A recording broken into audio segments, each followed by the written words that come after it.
What is up, Vikings fans? It's Gage here. Welcome to your Skull Dat. And today we're having a big discussion. Who will the starting quarterback be for Sunday? Josh Dobbs, after having a great start with the Vikings, his first two games starting, he fell apart with the Chicago Bears, throwing 4 interceptions in a game where Chicago Bears even scored a touchdown. And he just didn't look like himself, overthrowing players in his head a lot, and he just didn't seem like the Josh Dobbs we know, or AKA Pastronaut. And he kind of looked like Josh Dobbs that he previously was before he joined the Arizona Cardinals.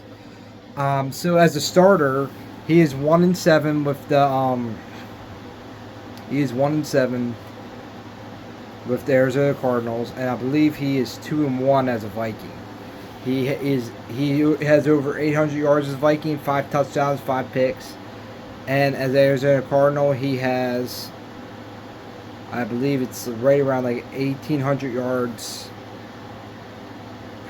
10 touchdowns, and I forget the picks were like 3. It's like 10 touchdowns and 3 picks, somewhere around that. 15 touchdowns and 3 picks. And Joshua Dobbs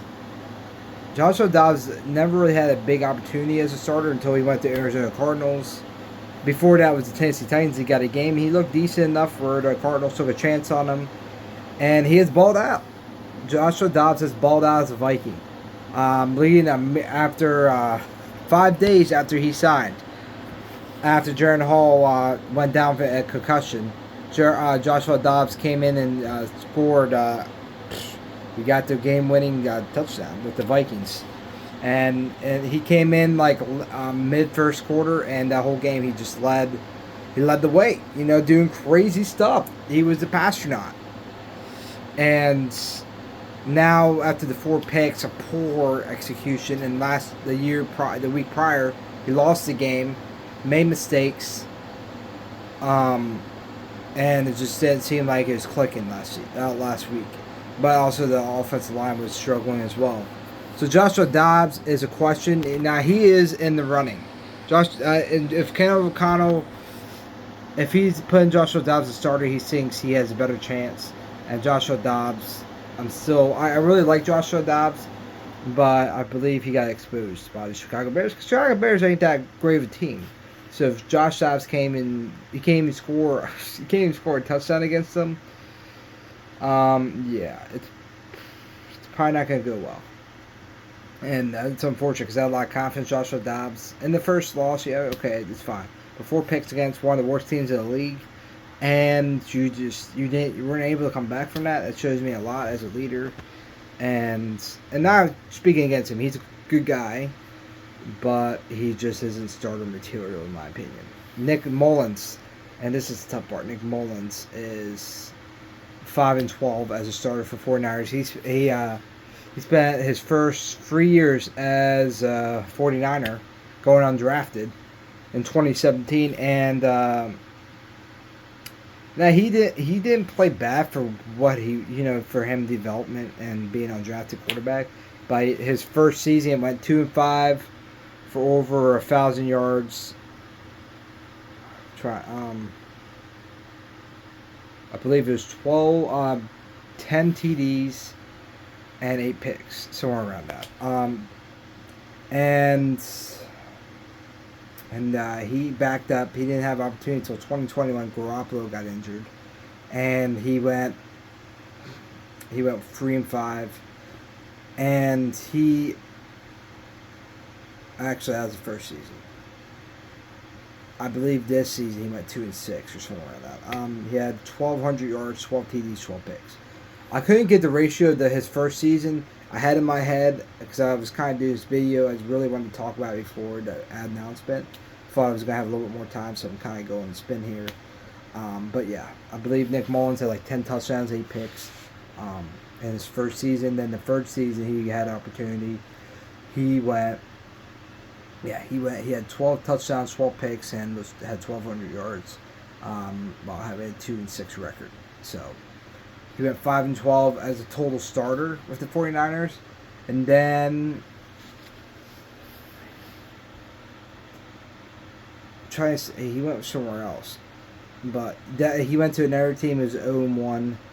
Um, damn, I said literally had it in my head, but anyway, yeah, he went. He started a game. He lost one. He was 0-1 with the next team he went with, and then he went to the Minnesota Vikings. They didn't get no starts, but has over 200 yards, 1 touchdown, no pick. So he hasn't played overly terrible with the Vikings, but I'm not super confident on him. But I believe, but Kevin O'Connell being the head coach and kind of the play caller, I think Nick Mullins fits his more of a scheme type of player. So Nick Mullins, in my opinion, is probably the best player between the two. But my favorite is Jaron Hall. Jaron Hall came in. He's from BYU. Nick Mullins is from Southern Miss, same as Brett Favre. Actually broke his records. But anyway, Jaron Hall was actually backup to Zach Wilson, who went to the Jets as a first-round pick.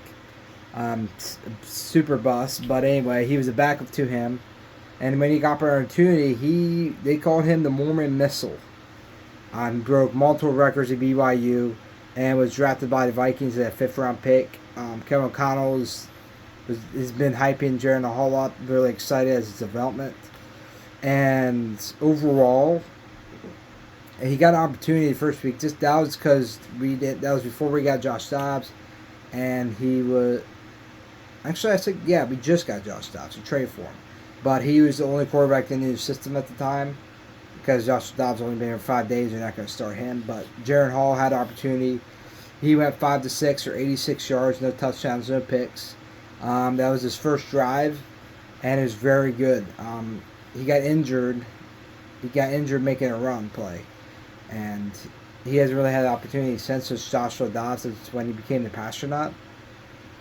And Jaron Hall, to me, like they're saying development player, but the guy has already started, and he's got an opportunity. I mean, to me, Jaron Hall, I think he's a better choice than Nick Mullins and Joshua Dobbs. I like him, but we already know what they are. Jaron Hall, we really don't. But I do trust O'Connell. He was a quarterback, and he knows what the best situation to put Jaron Hall in.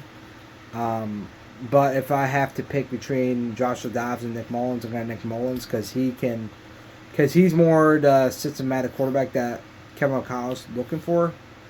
More of a pocket passer. Joshua Dobbs, he just got really exposed last night. I think the magic's gone, and I think you might as well go to Nick Mullins at this point because he's not going to do too much and too little. I think he'll be just in the middle where he can do okay. Kind of like Jimmy Garoppolo was, like as a backup. Maybe a little less than him, but somewhere around that. And I think he's the best spot,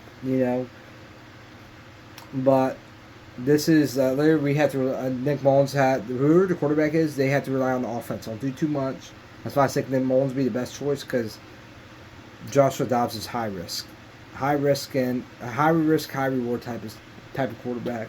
But I think Kevin O'Connell will go with the safer choice, and that's Nick Mullins, who's been in the system for a long time and has been the Vikings since last season. So, to me, Jaron Hall still has a decent ceiling, but they might not want to risk his development.